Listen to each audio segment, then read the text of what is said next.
a.m. at the Charlotte Airport. It was 78 degrees and partly sunny. Now for the official National Weather Service forecast for the Piedmont of the Carolinas, including Charlotte and vicinity. Today, mostly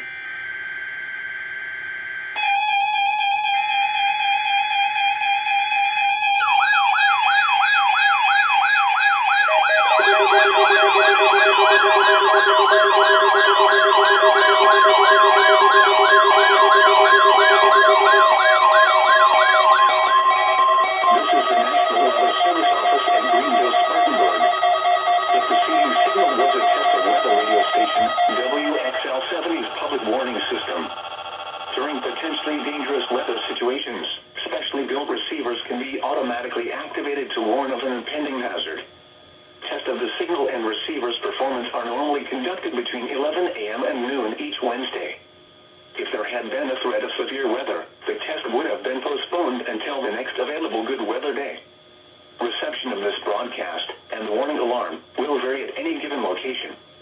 This variability, normally more noticeable at greater distances from the transmitter, can occur even though you are using a good quality receiver in good working order.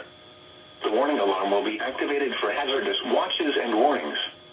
For station WXL-70, broadcasting near Charlotte, on a frequency of 162.475 MHz, the warning alarm will be activated for the following counties in North Carolina: Alexander, Anson, Cabarrus, Catawba, Cleveland, Gaston, Ardell, Lincoln, Mecklenburg, Montgomery, Richmond, Bryan, Staley, and Union. In South Carolina, Cherokee and York. This concludes the NOAA Weather Radio All Hazards Torn Alert Test.